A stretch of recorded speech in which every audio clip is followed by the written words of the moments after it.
ですがすごい。足湯長っ。めっちゃすごい。きびなごうまっ。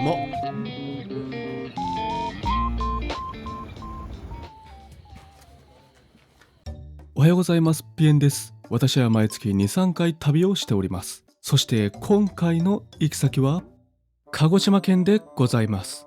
九州旅行にハマったきっかけの一つでもある鹿児島県。1年ぶりに観光します。本日は鹿児島市をメインに観光します。圧倒的な存在感を放つ活火山桜島や美しい錦江湾の景色が特徴的な鹿児島市。令和7年4月1日現在、鹿児島市の人口は約58万人。九州地方で4番目に人口が多いんです。また温泉も多く、県庁所在地の中では源泉数日本一だそうです。今回はそんな鹿児島市でグルメと観光を堪能します。ぜひ最後までご覧ください。ちなみにこのチャンネルでは全国を旅する様子や行ってよかった観光スポット紹介を投稿しております。ぜひこの機会にチャンネル登録や高評価ボタンで応援していただけるとめちゃくちゃ嬉しいです。そのワンタップがめちゃくちゃ励みになるんです。よろしくお願いいたします。1年ぶりの鹿児島旅行、天気は晴れ、最高です。今回はソラシドエアを利用して羽田空港から鹿児島空港に向かいます。無事飛行機に乗りました。いざ出発。羽田空港から鹿児島空港までは約2時間です。鹿児島空港に到着しました。ということで、今回もタイムズカーシェアを利用して車で観光します。無事にレンタカーをゲットしました。いつもこのね、霧島エリアとかね、こっちの上の左上の方ってこの空港付近観光してから鹿児島市行ってからの2日目に桜島みたいなのがね、定番の流れだったんですけど、今回はもういきなりね、桜島行こうと思います。で、いつもこの左西側っていうんですかね、鹿児島市からフェリーでこう行くんですけど、今回は垂水市側から桜島に行こうと思います。ってな感じでレッツゴー。空港から道の駅まで、垂水まで1時間半ぐらいかかんだ。1時間20分。普通に考えたら鹿児島市街で飯食ってから桜島っていうのが普通だと思うんですけど、今日の夜ご飯鹿児島市街で食べる予定なんで、ちょっとあえて通ったことない道からね、行ってみたいのと、桜島の景色をちょっと反対側から見たらどんな感じなんかなっていうので、あえてのルートです。てな感じで初めて通るルートで向かいます。こっち側はめちゃくちゃ道が空いてて一本道かなと思ったらね、結構混んでましたね。何キロか進むとちょっと開けてきましたね、景色が。そしてこの辺からちょっとコンビニ減りそうだから寄っとこうかな。コーヒーを調達しておこう。本当ローソンはちょうどいい場所にあるね。いつも素晴らしいですよ、本当に。道の駅垂水まであと22キロ。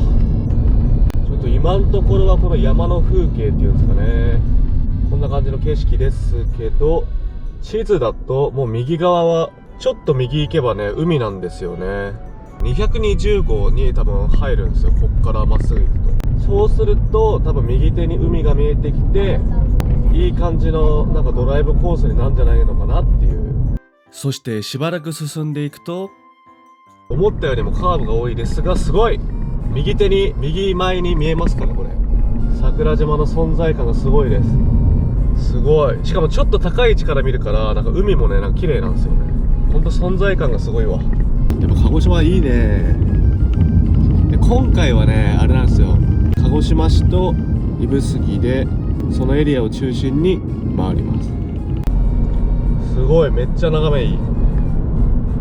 いやー、こっち側のルートにしてよかったですね。とても眺めのいい道が続いていきます。そして背景に見える桜島の存在感が半端ないです。あと3キロ。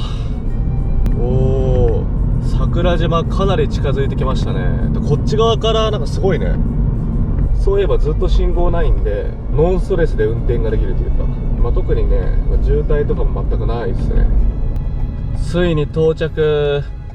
鹿児島に着いて最初にやってきたのは道の駅垂水でございます。レストランで食事をするんですけど、混んでますね。駐車場空いてるかな。ここはね、あれなんですよ、足湯もあって温泉もあるんですよね、確か。温泉と足湯とレストランと物産館といろいろあるんですよ。てな感じでレストランに行ってきます。ということで休憩ランチがてらやってきたのはここ道の駅垂水でございます。本当はですね、垂水の漁港の近くにある定食屋さんでカンパチの刺身定食食べたかったんですけど、ゴールデンウィークの振り替え休業で今日はやってないとのことで、今回は道の駅垂水でご飯をいただきます。結構お腹減ってたんでね、どれにしようか悩んだんですけど、やっぱりカンパチ食べたいということでこちらの上海鮮丼をいただきます。人気ナンバーワンだそうです。お値段は2000円です。待つこと数分、カンパチとブリが乗った海鮮丼がやってきました。パッと見全部一緒に見えるんですけどね、右側がブリで左側がカンパチでございます。ブリとカンパチがそれぞれ5枚ずつ乗っています。わさび醤油をかけていただきます。てか九州の刺身醤油ってほんとうまいっすよね。本当は少しだけ醤油をねちょってかけようと思ったんですけどね、ドバッとかかってしまいましたが気にせずいただきます。海鮮丼はあったかい白飯のパターンと冷たい酢飯のパターンとかね、いろいろあるんですけど、ここの海鮮丼は冷たい酢飯のパターンでした。そしてカンパチうまいっす。カンパチもブリもどっちも美味しいですが、個人的にはカンパチの方が好きです。やっぱり海鮮は最高です。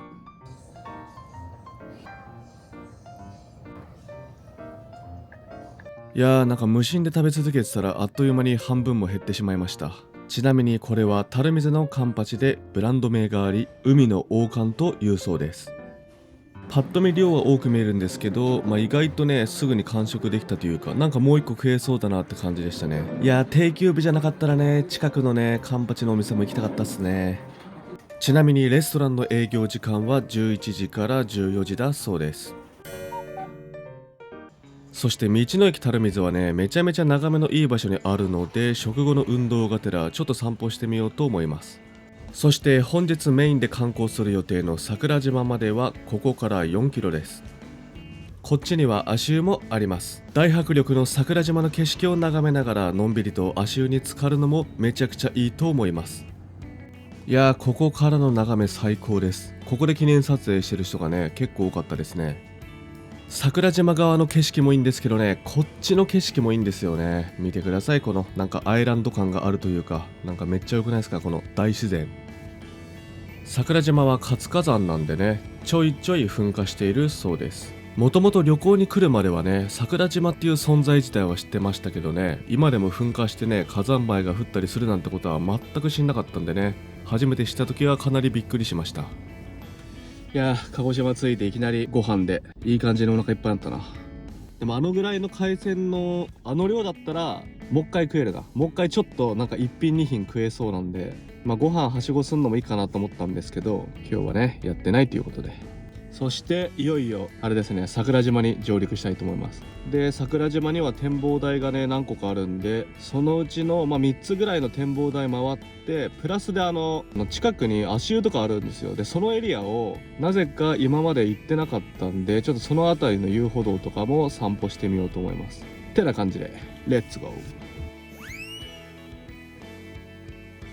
あの橋を渡って桜島に上陸ですかね。垂水からの桜島で、桜島に入って展望台に行く前にですね、ちょっと埋没鳥居見に行こうと思います。到着しました。ここにはですね、大正3年の桜島の大噴火で埋没した鳥居があります。この辺りはたった1日で2メートルも火山灰などが積もったそうです。そして埋没鳥居がこちら。これなんかね、画面越しで見るとおみたいなね思っちゃう人もいると思うんですけどね、これ結構すごいんですよ。なんか神秘的というかね、なんかね圧倒されるというかね、ぜひ桜島を観光するときはね一緒に回ってみてほしいスポットです。そしてこの独特な存在感を放つ木はアコウというそうです。張り巡らされた木の根っこと埋没した鳥居、なんとも不思議な光景です。奥に進んでいくと本殿があります。そしてこの道はですね、中学校の間にあります。うわ、虫やば。なんかいろんな虫がいるな。そしてここが本殿です。すごい、なんかすごいいる。なんだこれ。で、これちょっとお参りして展望所に向かいますかね。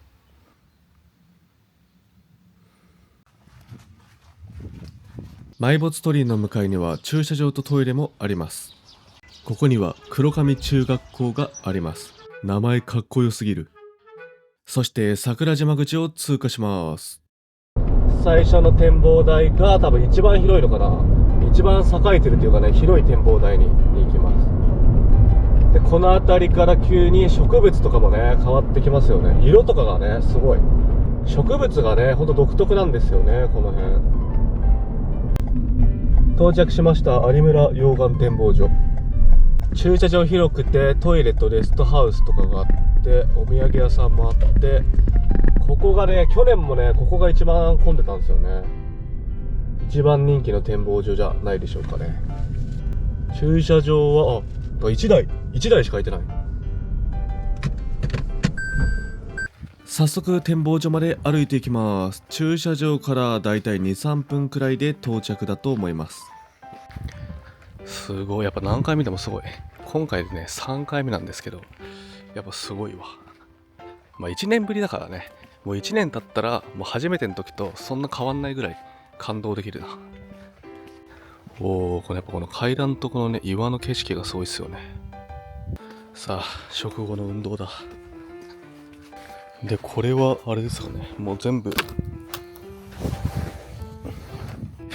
べえ、サングラス落とした。これはもう全部火山灰。暑い。半袖できるね。歩くこと数分、展望所に到着しました。いやこの桜島の存在感もすごいんですけど、この手前にある植物の雰囲気もめちゃめちゃ良くないですか。青い空と緑と桜島のコントラストがとても素晴らしい景色です。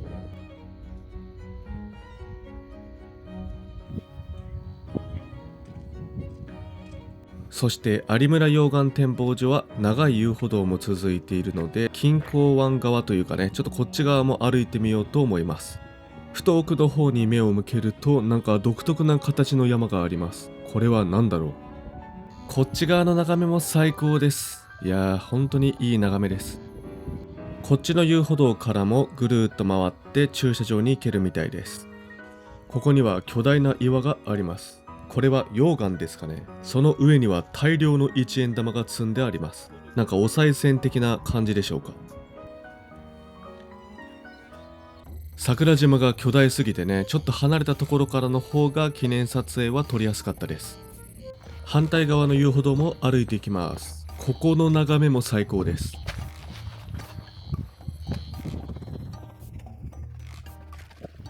そう、こっからもすごいわ。いやー、食後の運動がてらちょっと歩きますか。この辺ぐるっと歩けば多分ね10分15分ぐらい歩くんですよね。風は冷たいんですけどね、それ以上に日が出ると半袖1枚でも結構あったかくな、あったかい、いや暑いか、歩くと暑いですね。すげえ。これもなんか噴火で飛んできたってこと？人工物にしか見えないですねこれ。でかっ。トンネル、すごいなんか異様な光景ですよね。360度はこんな感じの雰囲気になっております。さらに進んでいくとこんな感じの場所に出ました。そしてここにもねフォトスポットみたいなのがあって記念撮影したかったんですけどね、団体ツアーとかとねいろいろかぶっちゃってね、ちょっとね諦めちゃいましたね。ここの記念撮影めちゃめちゃ人気ですね。でもねあんまり近すぎるとこんな感じで桜島がね看板と一緒に映んないんですよね。なのでね逆に離れた場所からこんな感じで撮るのもいいのかなとは思います。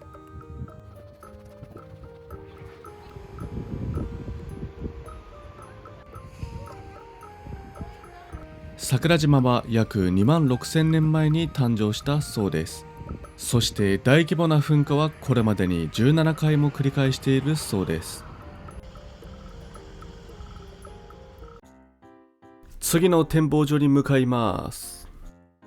続いてやってきたのは野尻川展望所だとこの時は思ってたんですけど、多分違いますね。その手前にある謎の駐車スペースにやってきました。あれ場所合ってるかな。ここは初めて来る場所だ。野尻川展望所、あれ駐車場あっち、駐車場はあっちかな。展望台っぽいのは奥にあるわ。ここじゃないのかもしれないけど、ここからの景色もいいのでここでいいですかね。そこになんだ、あそこになんかちっちゃい島がある。なんだろうあれ。いや、ああいうとこもなんかね、船で行ってみたいな。観光するような場所かどうかわかんないけど。で、こっちがもう鹿児島市街ですね。奥の方に見えるのが。いやー、すごいですね。今日来たルートから行くとずっと山道とか海沿い抜けてきたんで、めちゃくちゃ都会に感じるね、鹿児島市街で。この橋がかかってるところが野尻川。いやー、いい眺めです。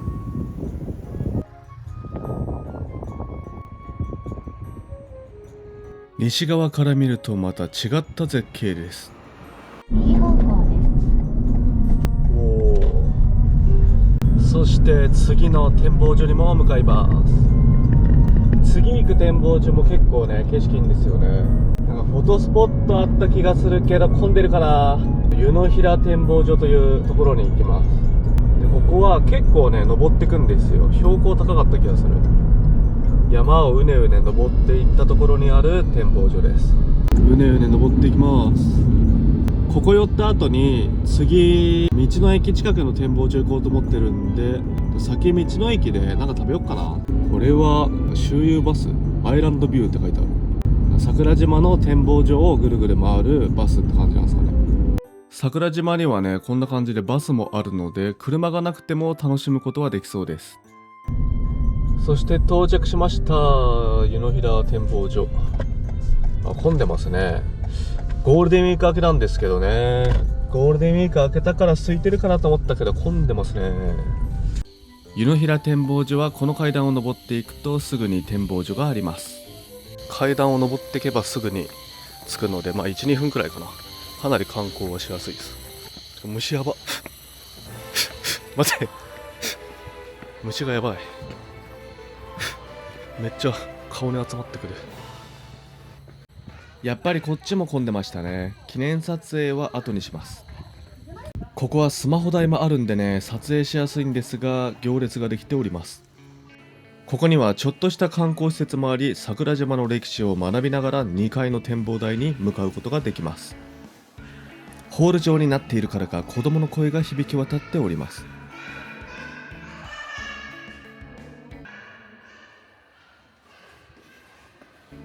2階に到着。ここからの眺めも素晴らしいです。先ほどの有村溶岩展望所とはまた違った雰囲気を楽しむことができます。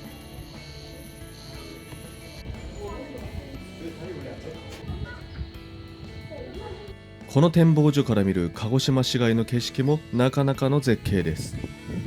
鹿児島の美しい景色をご覧ください。そしてあわよくば高評価とチャンネル登録もよろしくお願いします。そして市街地に向かって右側に目を向けてみるとかなり景色が変わります。都会と大自然どちらも楽しめるのが鹿児島の魅力の一つでもあります。桜島は土石流の発生回数が日本で一番多いそうです。その影響で扇状地ができ、桜島大根などの特産物を生み出しているそうです。また桜島は北岳と南岳という大きな2つの火山が合わさってできた火山だそうです。もともとは北岳だったのですが、4500年前の噴火によって南岳が生まれ、現在のような形になったそうです。そのためこのように横長の山になっているそうです。そしてついに湯の平展望所のフォトスポットが空いたようで早速向かいます。無事に記念撮影ができました。スマホスタンドがあるのでこんな感じでね、離れた距離から自撮りすることもできます。バスは55分で一周するみたいです。山を下っていきフェリーターミナル側に向かいます。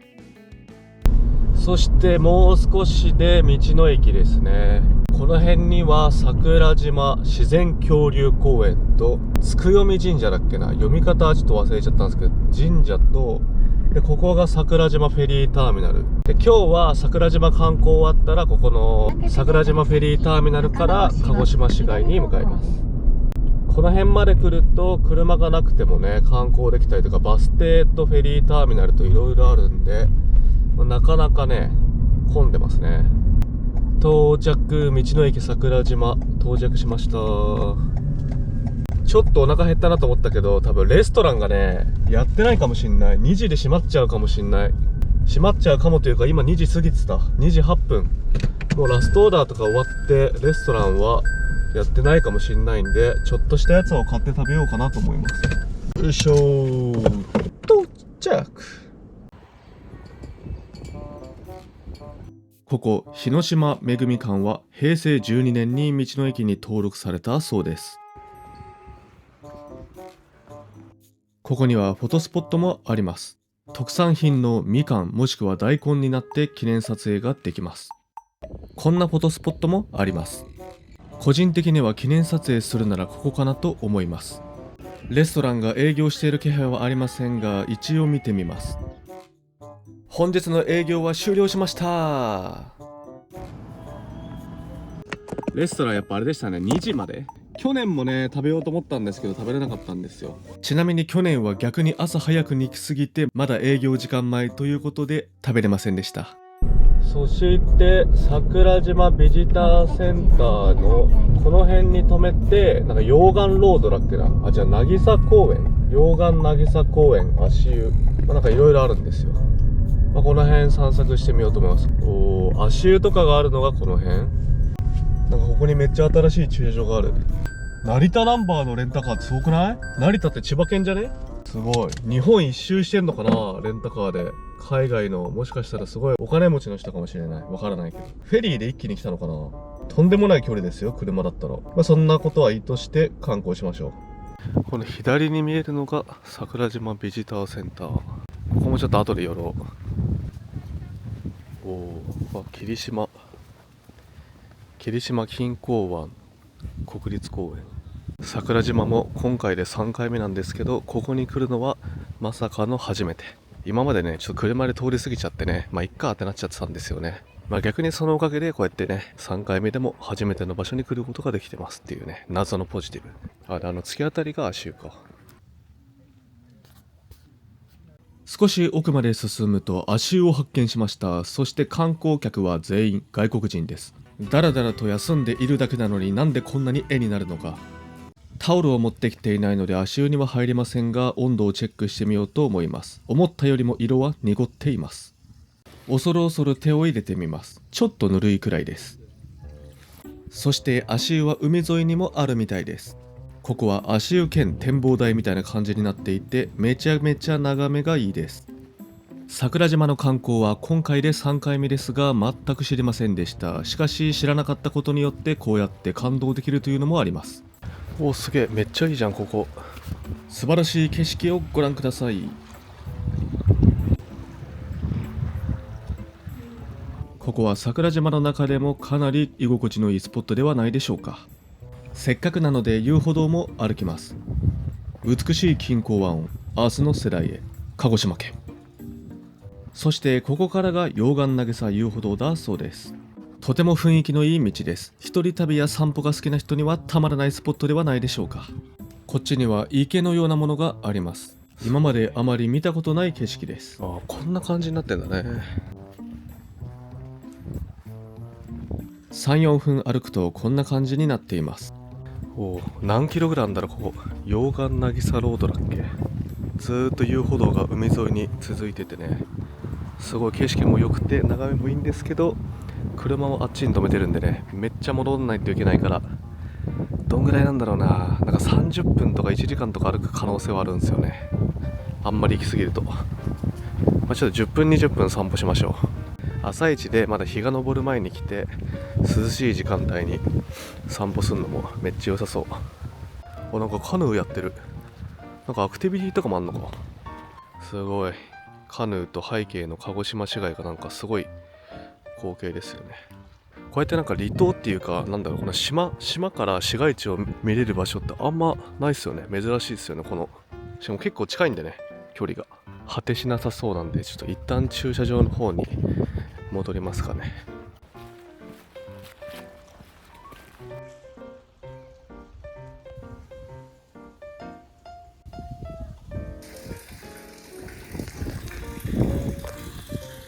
続いて桜島ビジターセンターを覗いてみます。ここでは桜島の歴史や文化、自然について学ぶことができます。模型や写真を使って分かりやすく展示されております。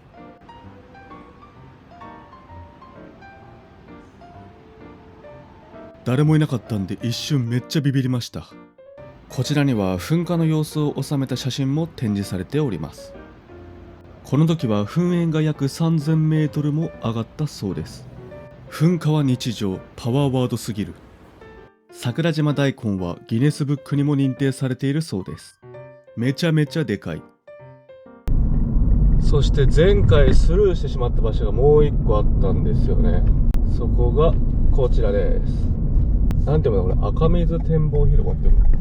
ここ普通にこんなとこあるんだってリアクションしといてまさかの行かないっていうね。こんな感じなんだね。ここもいいっすね。だからここ普通にいいな。去年はすぐ近くにある烏島展望所行ったんですけど、こっちの方がいいかもしれない。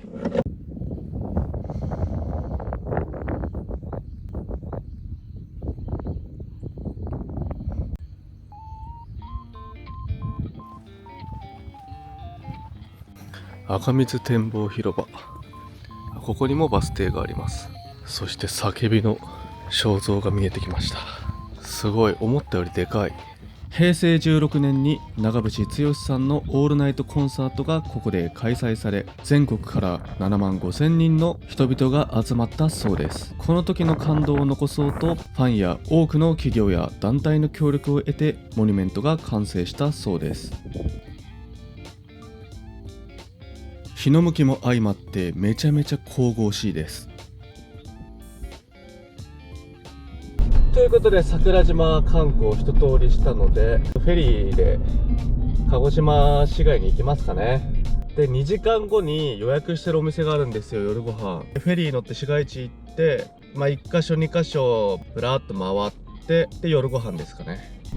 でこっからぐるっと回る感じですね。はい、一人です。すごい車の数です。こんな感じでね、すごいんですよ。設備が整っているというか、今までいくつかのフェリー乗ったけど、やっぱ桜島フェリーはすごいですよね。なんかハイテクというか、あんまり見ない光景ですよね。こういう感じ、2階から乗るみたいな。フェリーの乗船時間は約15分です。その間に去年は食べることのできなかったうどんを食べようと思います。こちらのお店でございます。すでに混んでいる。なるべく急いで食べて車に戻る必要があるので、ボラギノール風の写真と音声のみでご紹介します。結論、うまいです。七味をかけるとさらにうまいです。そして急いで食べたのもありますが、ゆっくり食べたとしても男であれば5分もあれば余裕かなと思います。移動時間はたったの15分なので、うどんを急いで食べないとこんな感じでフェリーからの景色を楽しむことができないんです。そして鹿児島市街が見えてきました。とても素晴らしい眺めです。ありがとう桜島、そしてこんにちは鹿児島。すごい、なんかフェリーに乗ってるから車は止まってるけどね、船が動いてるから、こうやって景色が動いていくのがなんかめっちゃ酔うというか変な感覚です。そして鹿児島に到着。なんか新鮮。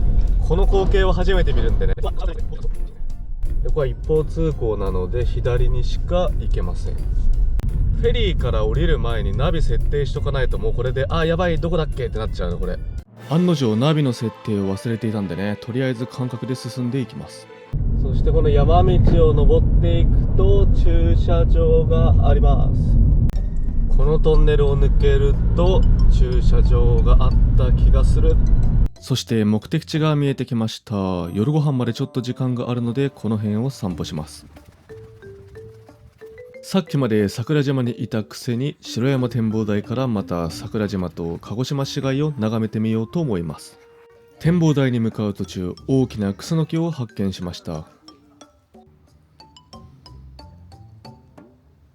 城山公園は明治39年鹿児島市で最初の公園として開設されたそうです。で、こっちが展望台。展望台に到着しました。ここには自動販売機やベンチなどの休憩スペースもあります。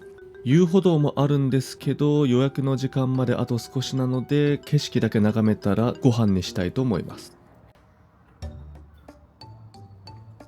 桜島から鹿児島市街を見るのも良かったんですけど、逆に鹿児島市街から桜島を眺めるのもめちゃくちゃいい景色です。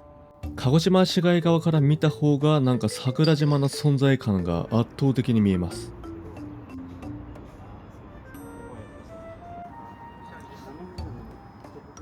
ここは鹿児島中央駅の近くなんですけど、ご飯がね、あと40分か。あと40分あるんで、ちょっと鹿児島中央駅、駅前の雰囲気をパパッと見て、で、ご飯食べます。右奥に見えるのが、鹿児島中央駅があって、車止めれるかな。鹿児島中央駅ね、めっちゃでかいんですよね。商業施設とくっついてて、しかも観覧車まであるからね。前回高知県で、その前大分県でね、なんかもういろんな都道府県行ってるから、やっぱその駅前の雰囲気がやっぱ違うじゃないですか、作りが。まあそれはそうなんですけど、駅前の作りが全然違うから、マジでこの駅前の運転がマジで難しいです。マジでむずい。目的地は左側にあります。駅前には観光案内所もあります。そしてめちゃめちゃでかい建物に、その上に観覧車もあります。こちらにあるのは若き薩摩の群像。1982年に50万人都市達成を記念して制作されたそうです。薩摩藩がイギリスへ派遣した留学生一行の像でございます。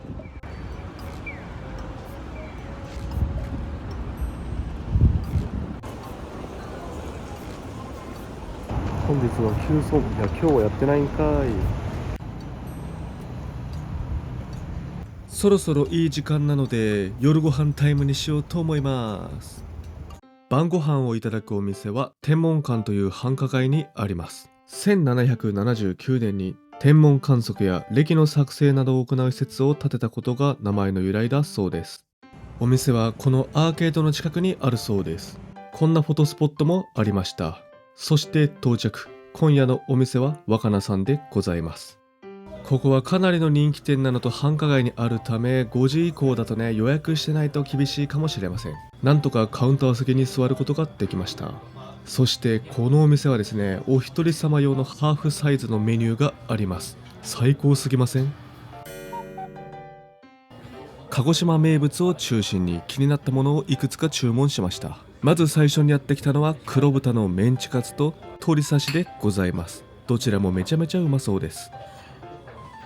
どっちから食べようか悩んでいると、首折れサバの刺身がやってきました。悩み事がまた一つ増えてしまいました。悩んだ結果、一番最初に食べたのはトマトです。大変失礼いたしました。冗談は顔だけにしておきます。てな感じで黒豚のメンチカツをいただきます。めっちゃうまい。噛んだ瞬間に広がるジューシーな肉汁とサクサクの衣がたまりません。出来たてなので思ったよりも熱かったです。メンチカツの断面はこんな感じです。うまい。ただ個人的にはちょっと脂っこいので1個でちょうどいいかもしれません。続いて鶏刺し。これもうまい。いや、めっちゃうまい。鶏肉好きにはたまらん最高の一品です。しかもヘルシーだし罪悪感もないので毎日でも食べれそうです。生姜とネギとの相性も抜群。昼は海鮮丼だけでちょっと不完全燃焼だったので、今夜は食べれるだけ食べようと思います。続いて首折れサバをいただきます。首折れサバとは屋久島を代表する地魚のゴマサバだそうです。鮮度を保つために首を折って血抜きをする技法があり、首折れサバと呼ばれるようになったそうです。旬の時期は9月から11月だそうですが、全然美味しいです。からのまだまだ食べます。名物の薩摩おでん3種盛りをいただきます。めっちゃうまそう。これ絶対肉トロットロのやつですね。最近こういうジャンルのもの食べてなかったんですけど、注文して正解でした。めっちゃうまい。そして柔らかい。そして量もちょうどいいですよね。やっぱ一人用のハーフサイズメニューがあるっていうのがもう本当に最高すぎます。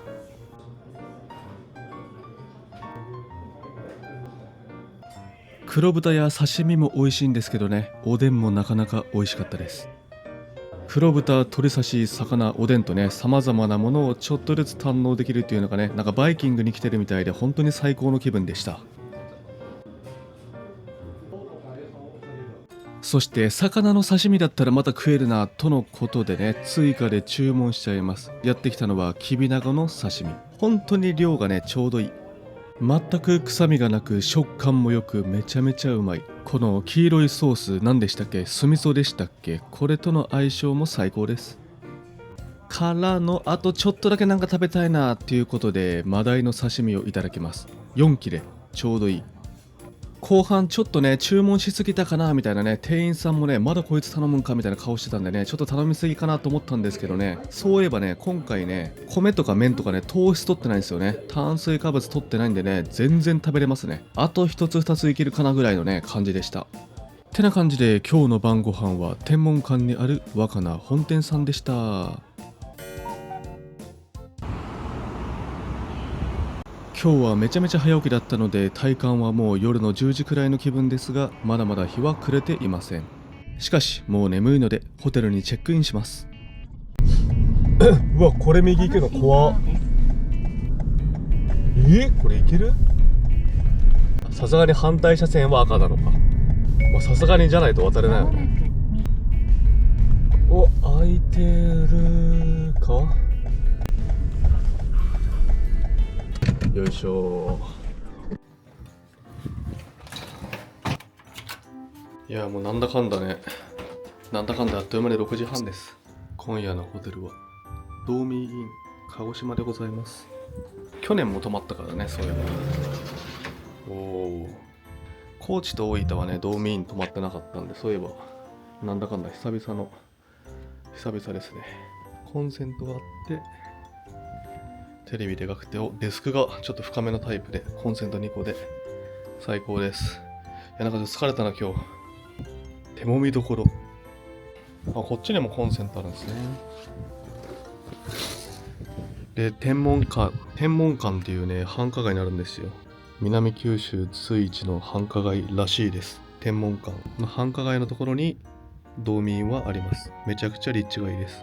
向かいにねグルメタウンがあるね。でもさっきご飯食べたばっかだからね。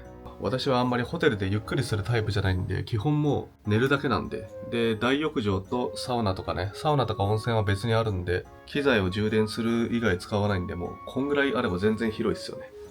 コンパクトでね、ほんとちょうどいい広さです。いやー、てな感じで、サウナ良かったですわ。からの、鹿児島の道民にはなんとですね、無料サービスでアイス食べれるんですけど、なんと、白熊のアイスなんですね。イエーイ。これ無料ってすごいよね。いやー、サウナと温泉に入ったからかめっちゃ眠くなってきた。でも9時半なんですよね。普段はねこの時間起きてるけどもう寝たい。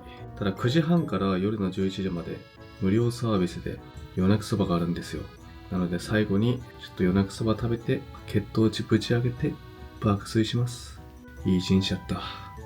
夜ご飯食べたお店で糖質を抜いていたのはね、この時のためでもあったんですね。夜泣きそばいただきます。いやほんとこのねサウナ後に食べるこれがほんとうまいんですよね。ってな感じで明日も朝が早くて運転時間も長いんで爆睡します。